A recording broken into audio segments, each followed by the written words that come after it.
आघाड़ी के औरंगाबाद लोकसभा के उम्मीदवार अफसर खान, यहाँ पर स्टेज पे मौजूद हमारे जावेद भाई कुरैशी, तैयब जफर, युवा जिला अध्यक्ष सतीश गायकवाड़, हमारे शहर अध्यक्ष जलीस अहमद, संदीप जाधव, श्याम भारसकड़े, विधि बोड़े, पीके दामाड़े, सभी मेरे भाई यहाँ पर जमा हुए, सभी मेरे अजीज दोस्तों और मेरे भाइयों, ये इस दौर में लोकसभा का इलेक्शन चालू है और वंचित बहुजन आघाड़ी ने पूरी महाराष्ट्र में हमारे मुस्लिम समाज के 7 उम्मीदवार पूरे महाराष्ट्र में दिए और औरंगाबाद में भी अफसर भाई इनको ये वंचित बहुजन आघाड़ी आदरणीय प्रकाश आंबेडकर साहब ने दी है। वंचित बहुजन आघाड़ी के पास जीतने का पूरा फार्मूला, पूरा गणित है। आप देख चुके होंगे कि 2019 में सब लोग बता रहे थे कि सीट चुनकर नहीं आएगी, मगर जब वंचित बहुजन आघाड़ी और बाबा साहब अम्बेडकर पूरी ताकत के साथ जब उन्होंने रास्ते पे उतरे, पूरे लोगों ने पूरी ताकत के साथ वोटिंग करवा के लिया। वहां पर 2019 का नतीजा ये हुआ कि हम यहाँ पर एक खासदार चुनकर दे चुके हैं। मैं आप सबसे यही गुजारिश करने यहाँ पर आया हूँ कि जो 2019 को हो सकता है, जो 19 को हमने खासदार चुन के दिया, मैं आप सबसे विनती करता हूँ कि दलित समाज, बहुजन समाज, हमारा ओबीसी भाई सब मिलकर पूरी ताकत के साथ अफसर भाई के लिए खड़ा है। मैं आप सबसे गुजारिश करना चाहता हूं मेरे भाइयों कि आप सब लोग अगर एक साथ में आ गए तो इस औरंगाबाद की फिर से एक बार सीट यह हमारी मुस्लिम समाज की अफसर भाई की वंचित बहुजन आघाड़ी की माध्यम से रहे। मैं आप सबसे यह विनती करना चाहता हूं कि देखो, इस महाराष्ट्र में और देश में ये आरएसएस, बीजेपी मनोवादी सरकार मुसलमानों के खिलाफ लड़ रही है। आप देख सकते हैं कि पिछली 5 साल में यहाँ पर इन्होंने क्या क्या हमले किए।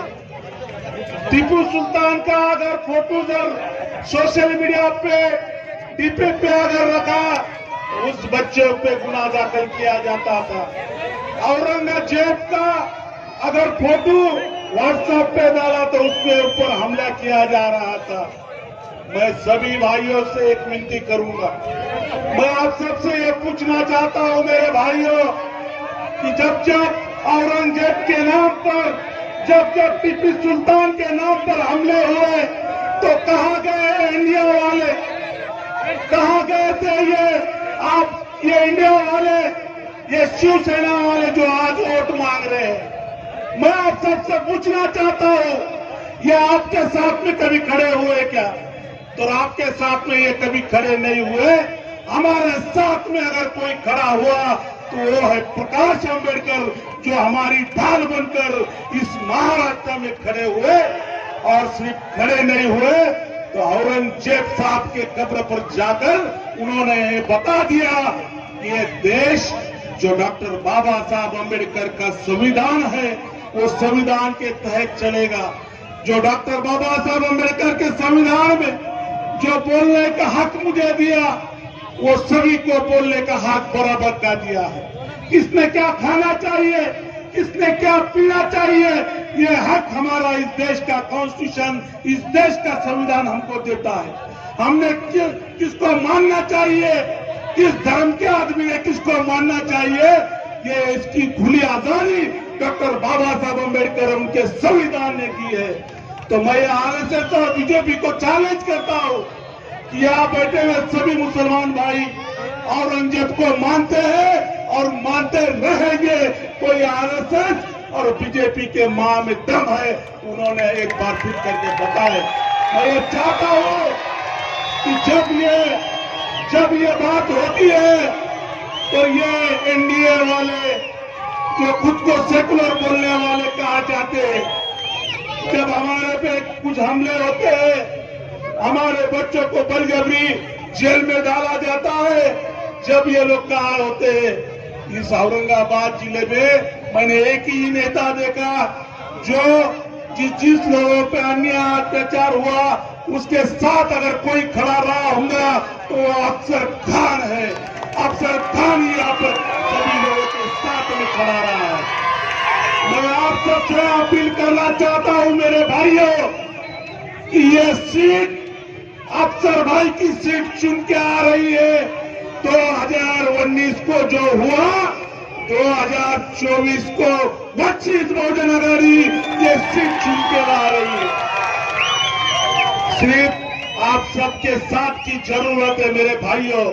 मैं आप सबसे विनती करता हूं, मैं आप सबसे वोट की भीख मांगता हूं कि आपके बहुमूल्य वोट हमारे अफसर भाई को देकर इनको पार्लियामेंट में आपने भेजना चाहिए और हमारे दलित मुसलमानों के जो समस्या है, जो उनके मसाले हैं, वो सब अफसर भाई पूरे करेंगे।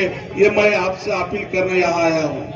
इस देश में बीजेपी नंगा नाच कर रही है, इस देश में आरएसएस मनुवादी, ये देखो मेरे भाइयों, कांग्रेस में ये धमक नहीं है कि मोदी के साथ लड़ सके।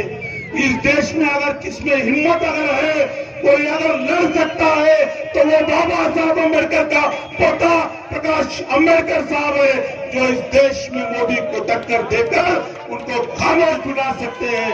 मैं आप सबसे अपील करता हूं कि आने वाले 13 तारीख को पूरी ताकत के साथ अफसर भाई को आप सबने चुन के देना है। उनकी निशानी गैस सिलेंडर है, गैस सिलेंडर के सामने का 4 नंबर का बटन दबाकर अफसर भाई को लाखों के वोट से आप चुन के दीजिए, यही मैं विनती करता हूं और यहाँ पर रुकता हूं। धन्यवाद। जय भीम।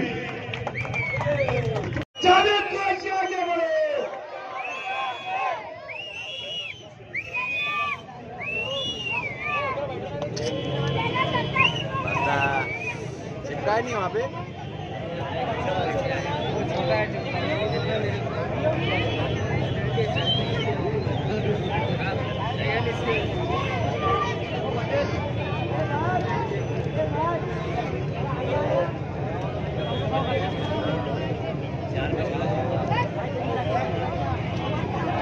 अस्सलाम वालेकुम।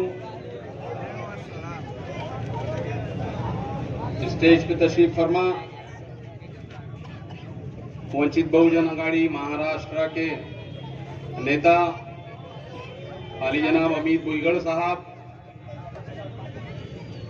औरंगाबाद जिले वंचित बहुजन आघाड़ी के युवा नेता सतीश गायकवाड़ साहब, सेंट्रल के सदर जलीस अहमद साहब, पूर्व के सदर नदीम पटेल साहब,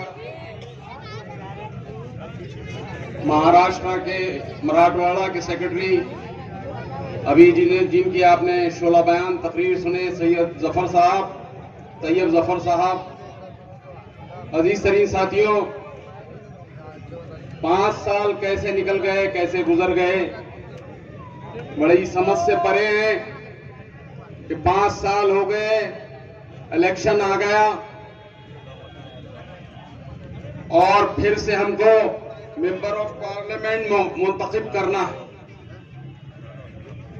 19 के अंदर हमने देखा कि दलितों और मुसलमानों का इत्तेहाद ने एक बड़ा कारनामा अंजाम दिया, एक तारीखी कारनामा अंजाम दिया और यहां से एक मुस्लिम उम्मीदवार की शक्ल में मेंबर ऑफ पार्लियामेंट चले गए। हालात में तब्दीली होती गई, सियासी हालात बदलते गए, मुसलमानों के हालात बदलते गए, मुसलमानों पे अकायद पे हमले होते गए, मुसलमानों की मॉब लिंचिंग होती गई, मुसलमान क्या खाएंगे क्या पिएंगे इस पे पाबंदी लगा दी गई, मुसलमानों के मसाजिद को तोड़ने की साजिशें होती रही, मुसलमानों की मसाजिद को तोड़ा गया, मुसलमानों की दरगाहों की बेहुरमती की गई, मुसलमानों की बहुत सारे मामलात को जो है बहुत सारे लीडरान को जो है इनकाउंटर का नाम देकर जो है कत्ल कर दिया गया। ये सारे मनाजिर 5 साल के अंदर हमारे सामने हैं और आने वाला वक्त 24 से 29 तक का 5 साल का इंतखाब करना है कि हमारा लीडर कैसा हो। पार्लियामेंट में गए तो मुसलमानों की नुमाइंदगी हो या ना हो, हमारे अकायद पे जो हमले हो रहे हैं उसका वो दिफा कर सकता है या नहीं कर सकता हो। ये सारी बातें आप लोगों के सामने अजीज तरीन साथियों कि आने वाले वक्त में हमको किसको चुन के देना है। हम यहाँ पर वंचित बहुजन अघाड़ी ने एक मुसलमान उम्मीदवार अफसर खान की शक्ल में दिया है और हमने देखा है कि 25 साल से उन्होंने यहाँ पर अवाम की समाजी और सियासी खिदमत म्युनिसिपल कारपोरेशन में अदा कर रहे हैं। अब पार्लियामेंट के अंदर जाना है। लोग कहते हैं कि अफसर खान पार्लियामेंट का इंतखाब इलेक्शन आपके लिए बड़ा है। मैं कहता हूं कि पार्लियामेंट का इलेक्शन किसके लिए बड़ा नहीं है, सबके लिए बड़ा है। चंद्रकांत खेरे यहां से 4 मरतबा मेंबर ऑफ पार्लियामेंट बने, एक बार मेंबर ऑफ असेंबली बने तो एक बार कारपोरेटर भी बने। प्रतीक जायसवाल यहां से अगर कारपोरेटर बने, मेयर बने, एमएलए बने तो मेंबर ऑफ पार्लियामेंट भी बने। मोरेश्वर सावे यहां से कारपोरेटर बने, मेयर बने तो मेंबर ऑफ पार्लियामेंट भी बने। तो कोई ये क्यों नहीं कह सकता कि एक मुसलमान कारपोरेटर मेंबर ऑफ पार्लियामेंट क्यों नहीं बन सकता। अजीज साथियों, बात करने को बहुत सारी है, वक्त कम है। अफसर खान साहब को भी आपको सुनना है, लेकिन कुछ गुजारिशात आप लोगों से जरूर करना है कि अभी अमीर बुलगर साहब ने भी कहा, तैयब जफर साहब ने भी आपको बताया कि हमारे पास इलेक्शन के अंदर जो नंबर है, हम हमारे बलबूते पे चुन के नहीं आ सकते। हमारे को कोई और साथी की जरूरत है जो 19 में अम्मा को वंचित बहुजन अघाड़ी की शक्ल में हमारे सामने आया था। आज फिर वंचित बहुजन अघाड़ी के सहारे पे अफसर खान आपके सामने है। 21% वोट मुसलमानों के इस पार्लियामेंट के हल्के के अंदर आए। एससी और एसटी को मिला के 17% वोट हमारे पास एससी और एसटी के हैं। अजीज साथियों, अपनी सियासी अकल को जगाओ। ये जो 37% वोट हमारे पास है, ये 37% वोट आपको सोचने पे मजबूर कर रहा है कि इस वक्त भी मुस्लिम क़यादत फिर से अफसर खान की शक्ल में मेंबर ऑफ पार्लियामेंट जाने वाली है। अगर कोई ये समझ रहा है कि मैंने वो बैंक के क्या तमाशे कर दिए और वो आ गए मेरे पास, और बाद में और किसी के पास जाके वो फोटोआं डाल रहे फेसबुक पे और बोल रहे ये हमारे साथ, ये हमारे साथ, ये हमारे साथ। अरे 19 में पूरी दलित कौम तुम्हारे साथ, पूरी दलित कौम तुम्हारे साथ थी। एक धेले की भी जरूरत नहीं थी तुम्हारे को खर्चा करने की। ये अमित बुलगर साहब, सतीश गायकवाड़ साहब इस बात के गवाह है कि दलित समाज का एक एक वोट खड़ा कर 19 में पड़ा था, और फिर वही 19 में जब काम निकल गया तो उनके साथ नाता क्यों तोड़ा? किसने नाता तोड़ा? वो कौन था? वो कमदर्द कौन था जिसकी सियासी अकल घास चढ़ने गई थी? कौन था वो जो ये समझ नहीं पा रहा था कि पार्लियामेंट में हमारे पास नंबर नहीं है, तो जिन्होंने नंबर दिया उनको हमारे खरीफ करना है, हमारे दिल का छाला बनाना है, जिसको उसको आपने धोखा दिया, उसके साथ गद्दारी कर डाली और आज टुकड़े टुकड़े समेटने पे मजबूर है, टुकड़े टुकड़े समेटने पे मजबूर है। पूरी एक कौम तुम्हारे साथ में थी। मुसलमानों, अकल के नाखून लो, समझाओ उस सियासी कमजोर को कि एक कौम को क्यों तुमने जो है धोखा दिया। तुम्हारी रोटी का चक्कर जरा बड़ा हो गया था, तुम्हारी रोटी इतनी बड़ी हो गई थी कि उस पे दाल डालो, इससे लो दाल डालो, उससे लो दाल डालो, इससे दो दाल डालो। अपनी रोटी पे दाल खींचने का काम जिन लोगों ने किया उनको सबक सिखाने की जरूरत है। अजीज तरीन साथियों, सबक इसलिए सिखाने की जरूरत है कि दो कौमों का सियासी मुस्तकबिल को किसी ने तार तार किया है। कौन है वो शख्स जिसने दो कौमों का मुस्तकबिल को तार तार कर दिया? अजीज साथियों, जागो जागो, फिर वक्त आया है। वो वक्त 19 में आया था और वही वक्त आपके पास 24 में है। बदला नहीं है वक्त, कुछ भी नहीं बदला है। कोई समझ रहा है कि वक्त बदल गया, नहीं बदला। वही ऑर्डर है, दलितों का भी वही ऑर्डर है, मुसलमानों का भी वही ऑर्डर है। किरदार में तब्दीली आ गई है, किरदार बदल के अफसर खान की शक्ल में आप लोगों के सामने। और किरदार बदलना इसलिए जरूरी है कि जो हमारा नहीं, हमारे बुजुर्गाने दीन का नहीं, हमारे मसाइल के हल का नहीं, और फिर कहता है कि मैं पढ़ा लिखा हूं। कहां से पढ़े लिखे हो?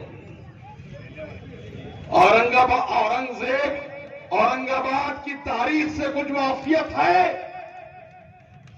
औरंगाबाद की तारीख की कुछ मालूमात आपके पास है? औरंगजेब रहमतुल्लाह अलैह की शख्सियत का तुम्हारे पास कोई मालूमात है? या औरंगजेब रहमतुल्लाह अलैह की शख्सियत को तुमने कोई छोटा मोटा बादशाह समझ के कह दिया कि मेरा कोई ताल्लुक नहीं है उससे? और अगर तू ये कहता है कि औरंगजेब रहमतुल्लाह अलैह से मेरा ताल्लुक नहीं है, तो इस कटकट गेट से जावेद कुरैशी कहता है कसम खुदा की तेरे से हमारा कोई ताल्लुक नहीं है, नहीं है हमारे तेरे से ताल्लुक। जिस शख्सियत का इनकार कर रहे हो, कभी समझे हो उसको? वो क्या शख्सियत थी? वो बर्र सगीर का बहुत बड़ा बादशाह। अखंड भारत का तस्वुर जो है ना यहां पर लोगों में, उसको बर्र सगीर कहते हैं। उस बर्र सगीर का सबसे बड़ा बादशाह, मुगल सल्तनत का सबसे ज्यादा राज करने वाला बादशाह, उससे हमारा ताल्लुक नहीं कहते हो। वो बादशाह जो बैतुल माल से अपने ग़िज़ा के पैसे भी नहीं लेते थे, वो बादशाह जिनका बिस्तर चटाई का हुआ करता था, वो बादशाह जो गोकुर के कांटों का सालन खाता था, वो बादशाह जो जौ की रोटी खाता था, वो बादशाह जो टोपियां सीता था, वो बादशाह जो कुरान मजीद लिख के अपना गुजर बसर करता था, वो बादशाह को तुम कहते हो कि मेरा कोई ताल्लुक नहीं है। और इस तरह साथियों, इतना घमंड, इतना गुरूर, इतना तकब्बुर किस लिए? किस लिए? तुम तो भीख मंगे आए थे यहां पर, मुसलमानों की भीख ने तुमको छुना के दे दिया, और तुम हमारे नबियों, हमारे वली अल्लाह की, वलियों सिफत जैसे बादशाहों की बेहुरमती कर रहे हैं। हम तुमको माफ नहीं करेंगे। हमारा मिशन नहीं है सियासत में हमारी भाग दौड़, ये नहीं है कि हमारे जो है घर भर दिए जाए। हमारा मिशन ये है, हमारा मिशन ये है कि हम इस महाराष्ट्र के अंदर दो कौमों को एक जगह लाने का काम कर रहे हैं। क्योंकि दो कौम अगर एक जगह आएंगी तो इस महाराष्ट्र की सियासी सूरत हाल कुछ अलग होंगी, कुछ तस्वुर अलग होगा। मौजूदा हालात में जिस तरीके से फिरका परस्त मुसलमानों की तरफ नजरें गाड़ रहे हैं, इन हालात में हम उनको बताएंगे कि जब तुम्हारी नजरें हम पर उठ रही है, वो नजरों को तोड़ के हम निकालेंगे इंशाअल्लाह। वो तुम्हारी नजरों में इतनी हिम्मत जरूरत पैदा नहीं होगी कि हमको देख सके सियासी नजरिया चेंज करके रख देंगे। हमारा मकसद है कि दो कौमें एक जाए, ये दो कौमों के साथ और जितनी दबी कुचली कौमें हैं वो हमारे साथ आए, हम उनको इंसाफ देने का काम करेंगे। अजीज साथियों, अभी यही कटकट गेट है, यही कटकट गेट पे एमिनी प्रॉपर्टी के प्रॉब्लम्स चालू है। कितने लीडरों ने आके इस मसले को हल किया, जिसको 19 में कायद बनाए, लीडर बनाए, उससे रिलेटेड मसले की बात कर रहा हूं, इस कटकट गेट के इलाके की बात कर रहा हूं कि वो प्रॉपर्टी के मसाइल को हल करने में तुमने कितनी दिलचस्पी बताई कि आज भी उन घरों के ऊपर लटकती तलवार मौजूद है कि वो प्रॉपर्टी, जो लाखों की प्रॉपर्टी, अपनी खून पसीने की कमाई की प्रॉपर्टी लोगों ने घर बनाए हैं, जहां पर वो प्रॉपर्टी के क्या मसाइल है, इसको हल करने के लिए कितनी जद्दोजहद की तुमने। और तुम क्या समझेंगे, हम सवाल नहीं पूछेंगे तुमसे, हम सवाल पूछेंगे। हमारा खून पसीना तुझे जिताने के लिए लगा, गली गली, कूचा कूचा, गांव गांव, खेड़ा खेड़ा, तिहार तिहार, हम तेरे खांधे को खांधा मिला के चल रहे थे। और अगर तू हमारे मसाइल हल नहीं कर रहा है तो हम सवाल पूछेंगे, और सवाल तीखे सवाल पूछेंगे। हमने तुम्हें चुना के इसलिए नहीं दिया कि हमारे नौजवानों को तुम मुशरिकाना हरकतें सिखाओ, तुम हमको सिखाओ कि हम आरती भी करेंगे, हम भजन भी गाएंगे, हम जो है, चिट्ठी आई तो डिस्टर्ब हो जाता था, हम जो है सारी मुशरिकाना हरकतें करेंगे। ये हमारा शार नहीं है मुसलमानों, हमारा शार है लकुम दीनुकुम वलिय दीन, लकुम दीनुकुम वलिय दीन, यानी तुम्हारा मजहब तुम्हारे साथ, हमारा मजहब हमारे साथ। अमित मुलगर साहब का मजहब उनके साथ, जावेद कुरैशी का मजहब जावेद कुरैशी के साथ। ये तर्ज अमल है हमारा सेकुलरिज्म का। हम मुशरिकाना हरकतें नहीं कर सकते। अगर वोट हासिल करने के लिए अपने ईमान का सौदा कर रहे हैं